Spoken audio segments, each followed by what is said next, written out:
Yeah,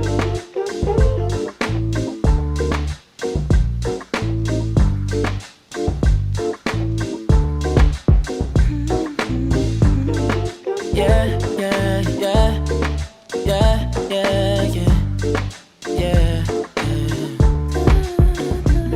I run my fingers through her hair as she smiles and says that she loves me.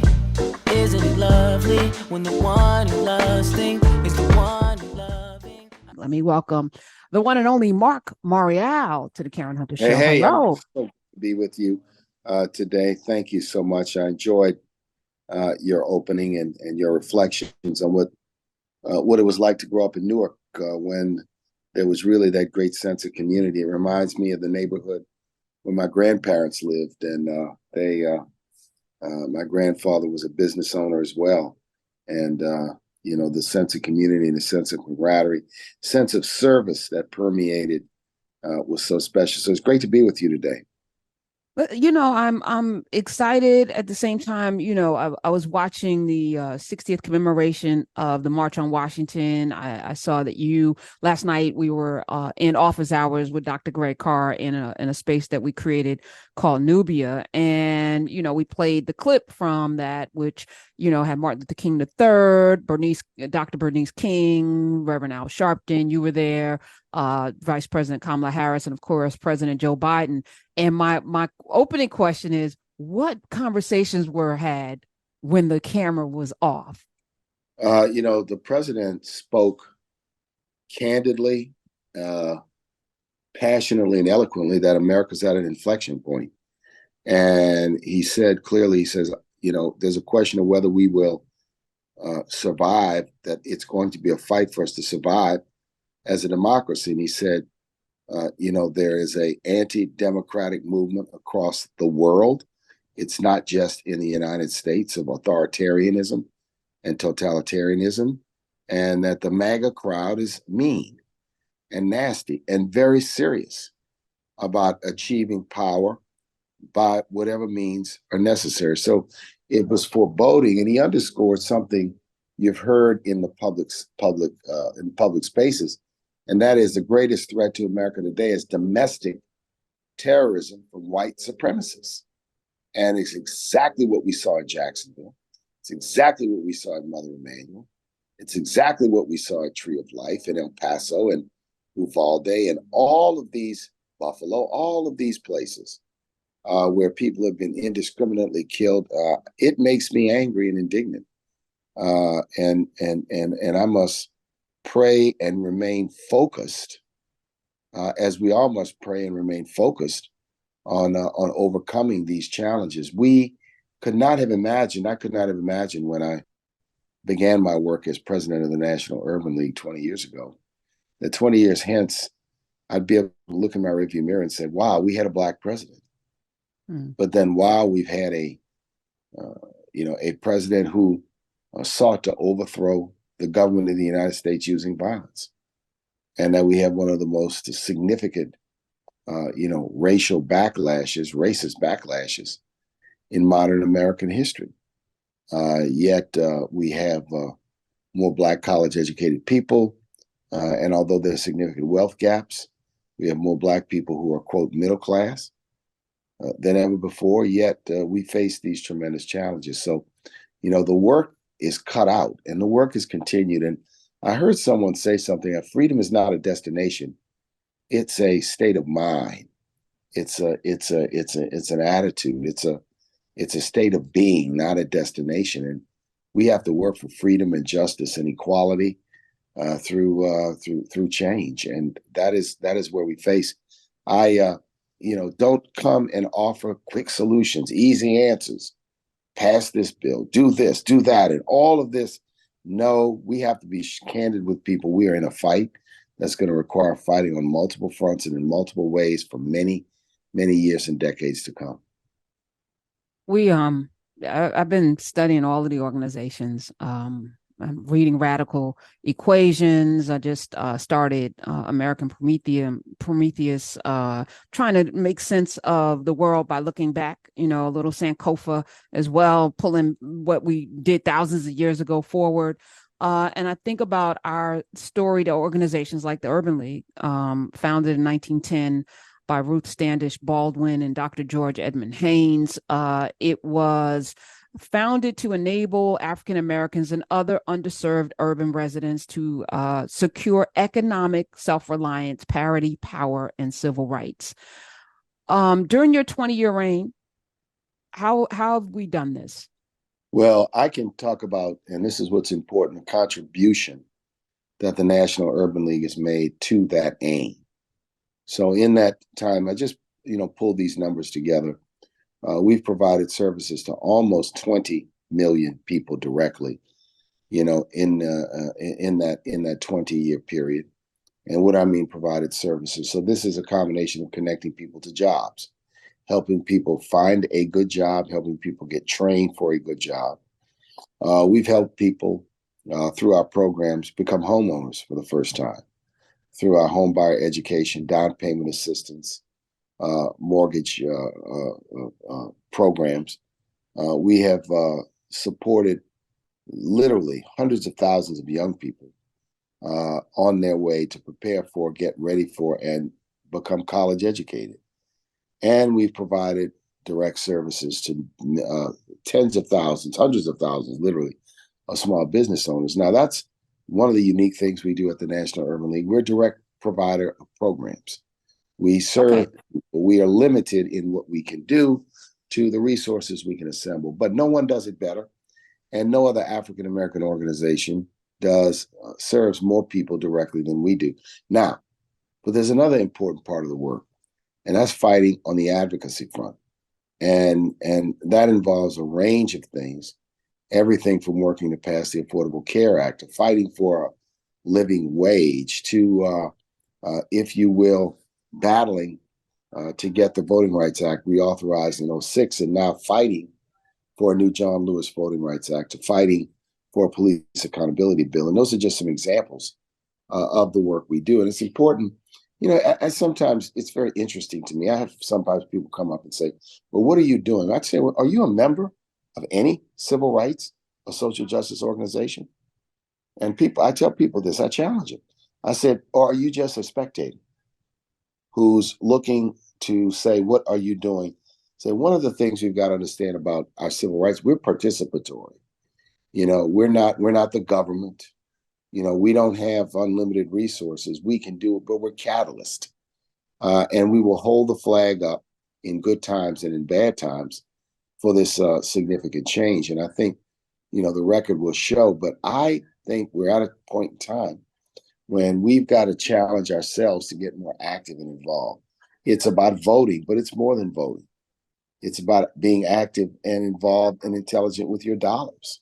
Where you spend them? Do you spend them with Black businesses? Do you make an effort to spend them with African American? So let me just pause you. This audience is very engaged in that way. We do boycotts here, meaning we direct our money to the people and places that direct us. This is probably one of the most engaged audience. I know they have helped millions of people register to vote. I know that personally. They are folk that not only get out to vote, but also are in their communities. Most of them either own a rig, as a trucker, or they have businesses, or they are working in the healthcare field. These are the folk on the front lines of our freedom and liberation. So I'm going to, this is not the normal place, because you're not going to find this audience on any other platform, because it's behind a paywall where people are paying for radio, which is a unique kind of person, right? So this is somebody that wants to do some things. So when I invite you on, it's not to,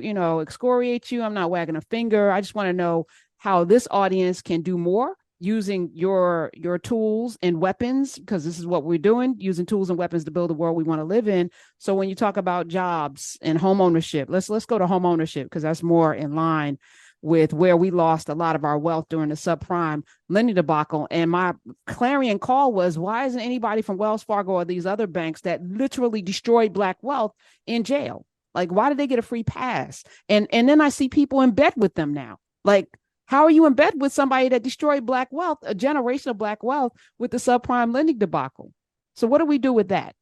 Well, what we do is we have to build our wealth through home ownership, right? And I mean, it is not, this is a difficult time to build wealth through home ownership because interest rates are high and housing prices are high. And that there's been a failure of public policy in that regard. But nonetheless, I still believe firmly that home ownership is foundational to building wealth. And what I say to people, first of all, we run home buyer education programs. You have to educate yourself, or you can get abused and used in the housing market. You can buy the wrong house in the wrong place. You can be tricked into a high-priced predatory loan. First of all, we have to focus on community and self-empowerment. One of my relatives wanted me to help them become a homeowner. I said, I'll help you become a homeowner. But my condition was they had to attend a home buyer education class. And their first reaction was, you think I'm a dummy. You think I don't know anything. I said, no, I think you don't know enough, because nobody knows enough. And they went to the home buyer education class. They came out and said, oh my God, I'm so glad you made me go. I would have been ripped off because the house I was looking at and I sort of fell in love with was absolutely the wrong house. It cost too much. It was not in good condition. And the mortgage I was going to use was one that had, a balloon note at the end. So we have to self-empower, and we also have to self-empower our children. If you're a homeowner today, help your children or your children's children become homeowners. Assist them by educating. We have to create a culture of ownership in our community. And, this is an area, Karen, where we made some progress, and then we lost it. We lost our home ownership rate was some 50%. But again, your organization, NAACP, others, you have access to levers of power. I saw you in the room with the president, vice president, a bunch of other venerable people, and you always have access to these folk. And I'm just like, where's the pressure to put that money back? We can't just depend on. There's a lot of pressure, and there are lots of programs we run. Look. Okay, so I'm on the site right now. Come to the National Urban League. If you want to become a homeowner, come to the National Urban League and connect our programs. I'm on the site right now, right? And and there's a drop down for housing. You got to go to an affiliate. You got to go to an affiliate where there's a housing. So it has to. So it's local first. It's low. The programs operate through our local affiliates: Atlanta, New Orleans, Chicago. Where we have an affiliate. We don't have an affiliate in every city, right? Philadelphia. And we will help someone become a homeowner. We have programs. So what I'm asking is, okay, walk me through it. I'm on the NUL.org, nationalurbanleague.org. I go to the affiliate movement, or do I go to what we do and then click on housing? Go to the affiliate movement and put the zip code of where you live in the finder. And then the affiliate in your community will pop up and make a determination as to whether they have a housing program. Every affiliate does not have a housing program. Okay. And so if I want a house and there's no affiliate in my area, we can't help you. Okay. All right. And so I'm just for our listeners, I want to know how they should engage besides just joining and becoming a member. What does membership get them before so I'm a member of the National Urban League. What does that get me? It gets you an opportunity to be part of civil rights advocacy organization. That's what it gets you. It's a modest, to join, you can join our online community at no expense. Right, if you want to be a part of our advocacy community. And you do not have to be a member to take advantage of our programs. All you have to do is present yourself and meet the eligibility requirements. And so we don't sell houses. That's not what we do, but we prepare people to become home buyers. So our prerequisite is we help you get a home if you go through our home buyer education classes, because that's how we self-empower people, right? We assist people in getting jobs, but first we do an assessment to determine whether what type of jobs the person is prepared for, and then we seek to place people in training programs to prepare them for jobs that pay higher wages. So we have an approach we take which is about empowering individuals in our program side. If you're a small business owner in Atlanta, New Orleans, Chicago, Washington, D.C., or Philadelphia, for example, our entrepreneurship centers are places where a small business owner can go and get some assistance. It's free coaching and counseling assistance. We have classes. We introduce you to funders and bankers and et cetera. So we have initiatives that are designed to benefit the community. Okay. 20 years, Marc Morial has been executive director and president of the National Urban League. What are the three most proud moments for you? I think one of the proud moments for me was being able to preside over the organization's 100th anniversary in 2010. It was truly an exciting moment. I think the second has been to build inside of the organization, not really a moment, but it's a something, has been to build the National Urban League Young Professionals. We've made a significant generational shift at the Urban League. We have now our largest auxiliary group are the young professionals. We got 10,000 young people under the age of 40 who are engaged in the work of the National Urban League. That cohort has created and produced a lot of local leaders. So we're very dedicated, and I'm very dedicated to building the next generation. You know, I had an opportunity to start my career and have a successful elected career when I was in my 30s. I was elected mayor at 35. I was in the state senate at 32. I was a Jesse Jackson delegate to the Democratic Convention in 1984 at 26 years of age. So, you know, young people are part of my passion, and developing and building and creating opportunities for young people to participate and lead. So that's been a real excitement and joy for me. And the third, I think, excitement is what we have underway. The National Urban League is building a brand new headquarters building in Harlem on 125th Street. We are practicing what we preach. We're building a building that we will own. That building will house our headquarters. It will house the first ever civil rights museum in Harlem history, or in New York history. We have 177 units of housing, all affordable, all affordable. So New York affordable is relative. So when you can get a $2,500 studio in New York, and they will call that affordable. It's based on average mean income, so it's a sliding scale. So some people will only pay 30%. Some people pay. Everybody doesn't pay the same thing. New York has a fairly I want to call it rigid system of what they call affordable. So there's different grades of affordability, right? Some people who are in extreme poverty pay far less than those who may not be in extreme poverty, who may be below the poverty line. But here's the thing: our project is the first of its kind. The idea that you can build an apartment complex or a housing complex in New York City, in Harlem, and have every unit affordable. No one else has done that. No one else has done that in New York. Who's the development company? The developer team is Meredith Marshall. He's our lead developer, an African-American businessman. But we're the owner of the building. We have two other developer partners. And I'd like people to, stay tuned, because we're going to dedicate this building in about 18 months.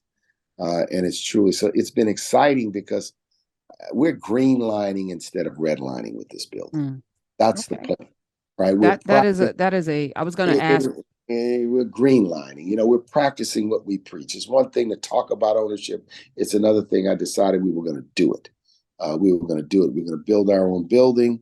We're going to raise the funds. We were going to put the deal together, and we were going to do it in a way that has a benefit for the community. $100 million Mackenzie Scott donated locally to 25 local urban leagues, including Omaha, Nebraska. Palm Beach County got 5.1 million. Louisville got 5.7 million. How much federal funding? Because, this trickles down, and I always say the local, that's where the work is being done. That's where the sleeves are being rolled up. Shout out to all of the local branch division leaders who are getting it done for the community. How much federal funds come to you annually? I couldn't give you a specific number of the federal dollars that come to us off the top of my head, but federal dollars that come to us only for programs, workforce programs, housing programs, minority business programs, after school programs. That's the federal money is very limited in what you can do with it, Mhm. very specific in how you have to spend it. With Because you're publicly traded, right? I mean, not public. You're a nonprofit, we're not for profit, yes, right? and so we have to get the federal money. We have to compete for it. We have to compete to request for proposals. And money is not easy to get. You don't just walk in and say, give me a federal grant. You have to compete at the Department of Labor. You have to compete at the Department of Justice.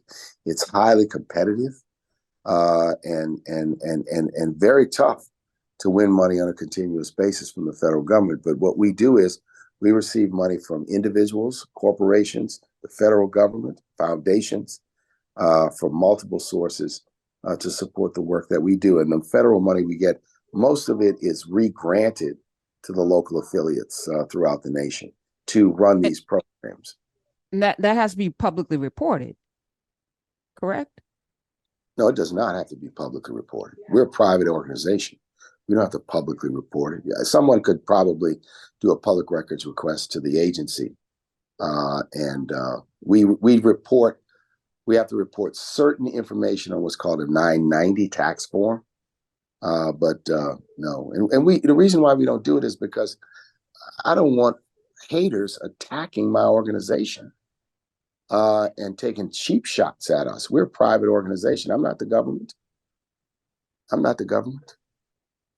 I think there is a level of expectation because most of us Black folk don't have access to people who can actually get things done. Yes, we can vote, and as I implore this audience to get involved locally, school boards, definitely get involved with your city and state, officials. And those elections are so much more important even than our, presidents and governors, because those are the people that impact our lives the most. But then there are these institutional organizations that have access. And then the question always comes back to, like, what tangible things. Right now we're in a fight for our lives for education, as book banning is at a 21-year high. And there are, we look at what happened in Florida, but what happened in Florida, I think, is a direct result to the erasure of I won't even call it Black history from the classrooms, or even an acknowledgement that there were contributions made by people other than folk who identify as white. And I think there's a detriment to this country to have that. Is the Urban League involved in this fight for, education reform? We are a co-convener of the Freedom to Learn campaign, which is a campaign that's been set up. You should invite her onto your show, Kimberly Crenshaw. Oh, absolutely. Who has put this national campaign together. We endorsed it in May at a major press conference in New Orleans. We're one of the first organizations to join that effort. Yes, we are absolutely involved. I am someone who has an African American Studies degree from the University of Pennsylvania, and I am sickened by what I see. It's offensive, but it's part of a pattern of attacks on us, and we have to fight back. So the Freedom to Learn campaign, I think, to Kimberly Crenshaw's credit and the scholars that put the Freedom to Learn campaign, on some of these things, we have many things. It is better to fight together than to fight independently or individually. And the Freedom to Learn campaign is pushing back, trying to create visibility. So I think she'd be a great guest for your show. I agree. I just come and talk about the specifics of the campaign. They're mapping what is happening all across the nation. Is almost 100 places, rather 1,000 proposals and book bans that have taken place. And, this is going to continue, but we just have to fight back. Like we fight against voter suppression. We have to fight back. And we need everyone in this fight. What does fight look like? I've often fight said looks like using your voice. It means using your voice on social media. It means going to school board meetings, showing up at the state legislature. It means voting. It means organizations, whether they're churches or community groups, taking positions on issues. It means educating our children and our young people. It involves a range of things that we have to do to make sure that we are clear and we are aware. It means making sure that all of us are active in some way, shape, or form in the community. We can teach Black history in our own churches. We can teach Black history in our own homes. Although I was a Black African American Studies major, the Black history I learned at home. My mother and father, they had books on the shelf, Malcolm X, Martin Luther King, W.E.B. Du Bois. These books were on the shelves at my home, right? Ebony and Jet were always there. This is how my appetite, my interest, my passion for Black history got created. It was in the home. It was with my parents. It was with my grandparents. It was in the community, listening to the elders speak, that my interest. So we have to make sure that we don't think the schoolhouse is the only learning house. The schoolhouse is not the only learning house. The home is a learning house. The family is a learning house. The church is a learning house. And so churches, I think, can take up the mantle. Families can take up the mantle. You know, my own family, for years and years and years, we host a Kwanzaa celebration during the Christmas season, right? And we've done that for probably the last 15 years. And one of the components of it is to have the young people in our family read the principles, right? And light the candles. And one reads the history and the descriptors of Kwanzaa as a way to celebrate culture and as a way for them to understand the unique features of African American culture and African history. So there's so much we can do on our own that we have to do on our own. And our legacy and ancestry should teach us what we can do on our own, in addition to what organizations can do or what institutions can do and should do, as they owe, an obligation to us. I mean, the National Urban League, which I'm proud to lead, and this is important. I mean, we serve 5 times as many people today as we served the year I started. Right? We are a much larger organization. We're a much more significant organization. We reach more people, and we don't. Where does that show up? Where are the fingerprints? Because I think about Whitney Young. I think about him initiating the Street Academy for high school dropouts. I think about the new thrust for local leaders to solve community problems. Those were tangible things that we could all. I can send you the census book we put out. I'm on your site. You have a lot of reports that are dense and hard to get through. There's no campaign around like, this is what we're doing here on the front page. So that, because, people don't even read today, Marc Morial. Honestly, if you want to follow our campaigns, follow social media. I do. Okay. Our campaign efforts and our advocacy is more on social media than it is on our website.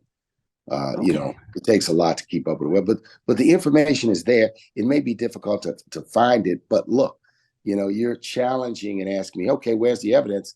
And I'm asking people also not to be cynical. We're looking at the hands turned back. We got affirmative action overturned. Roe v. Wade, we got folk being killed for being Black, and it feels like the 50s and 60s. And for a lot of people, they're not, they're looking, at least then, as I'm listening to Radical Equations, Ella Baker and a Hegeman and all of the folk who were organizing both in the streets and in the fields, like, Fannie Lou Hamer and others. I want to say this with great respect, because my parents was organizers in the 60s. When people who live today start talking about what happened in the 60s, they're talking about not what they experienced. They're talking about what they read, what they heard. We have to be very, very prescient about this idea of people today who say, this is what happened. And we were not there. We were not participants. Very few people who will live today were participants in that. So we have to respect it. But we can't give a present sense descriptor or understanding. My We parents, are living through the and I think rollback in neighborhoods throughout we this have to. country and the increase in violence. We are My living through point, that right now. And yeah, one would my ask, point is this: where the leaders? That's we have to build a movement today for today with what we right. have Okay. today, and we have to be inspired. Are you a leader, Marc Morial? Do you I put the consider responsibility myself on yourself as the head of I the Urban League? I consider myself the leader of the Urban League movement. I do. And what does that bear with it, that responsibility? What That I asked you what you were responsibility. proud of, but I'm saying like So this responsibility is to provide institutional leadership. I lead an institution. I'm not just a person who's a leader, right? I'm an institutional leader. I have responsibility for, 150 employees. I have responsibility for 92 affiliates across the nation. I have affiliates to ensure that this institution runs effectively, fulfills its mission, and gets results. That's my first responsibility. That's my first and most important responsibility. And I take that responsibility very seriously. And it is my priority when I wake up in the morning. And like a person who's a president of a college or university, right, or who runs a business. When I was mayor of New Orleans, I felt like my responsibility was the 500,000 people that lived in the city of New Orleans, right? So I take that responsibility very, very seriously. But see, I don't think leadership is in a vacuum. I think leaders are followers, leaders are collaborators, leaders work with others, leaders catalyze others. And so, what I seek to do is be a catalyst. And what I am committed to and I think those of us who lead civil rights or social justice organizations, we want to make a contribution to change. And I can't quote unquote, uh, you're being, people are egotistic, think, oh yeah, we can change things all on our own. Yeah, well, these organizations should be doing X, Y, and Z. And I take the challenge, but I also know that there's a lot of people sitting on the sidelines, yeah. right? And I they need didn't to get. pose that. Let me just be clear. I didn't pose that because I expect anyone to have an S on their chest. But I often ask, the people who have access to power, they come into these rooms and there's an expectation that you represent all of us. But Well, you represent all of us. Just because you go in a room doesn't mean that the room is going to agree with what you say. It doesn't mean that because you demand something, they're going to say yes. no, I'm You know, saying like so a person like an Ice Cube will have a meeting with leaders or and then present a plan that we didn't agree on. Like, and at least you have some authority with the amount of membership that you have, or the NAACP with the amount of membership. But there's so still kind of a proxy for the rest of us that there are negotiations being there, had well, that this is a thing you got we're to not a realize. part of. There are what I call black leaders, and then what I call leading blacks. There's a lot of leading blacks who have platforms, and they may have informal followings. I have an institutional responsibility to an organization, and it's a significant organization. It We is. serve multiple millions of people a year. That's my first responsibility. It's a broad responsibility to the community, but my primary responsibility is to the organization I lead, and to make sure we are making a contribution to the change that's necessary today. And I am, very real. I'm pragmatic, and I'm also, if you will, the kind of person who believes in being ambitious about what we're able to accomplish. But I also think I have a real problem with pedestal leadership, putting so-called black leaders on some sort of pedestal as though they're gods and goddesses. And like, Moses can part the waters and lead people to the promised land. Martin Luther King was great, but Martin Luther King himself will say the 1963 March on Washington was not about me. It was organized by the Big Six. It was organized by a coalition, even though the press will talk about it as Dr. King's March. And Martin Luther King organized. No, he was an organizer of the march. He was the featured, most dynamic presenter and speaker and the best known civil rights leader of our times and of those times, right? So it's important to, keep this in perspective. My feet are on the ground, right? and I am going to do, and I realize we are in a very difficult situation. But I believe in the edict. It's not the critic who counts; it's the man in the arena. And I'm in the arena, and I'm going to be in the arena. I wanted to really everybody. I wanted to have a conversation with you today. I wanted to actually really talk with you about the ways in which we could build coalitions and actually get some things done, some tangible things done. Not confident that that can happen, and that's fine, and I get it. I feel like there's a level of defensiveness, and I might, No, Karen, I'm not defensive. I'm gonna ask questions. No. This is your radio show. It's not defensive, but when you challenge me, you have a right to challenge me. I have a right, and when you challenge me, I'm just asking basic questions that you're gonna get asked anywhere. I have a right to answer them. I didn't ask you about your salary. I didn't get into. I didn't get personal. How the hell is that relevant? How is that relevant? Exactly, which is why I didn't ask about it. How is that relevant? What is your salary? It's not, which is why I didn't ask about it. I'm actually trying to get. Why are you going there, Karen? I'm saying I did not ask you about those things. Going, but no, sister. No. Okay. I've done many interviews. You can't take a cheap shot and pull it back. Okay. Look, I appreciate being on your radio show. Thank you. You have a great day. God bless you. All right. Bye-bye.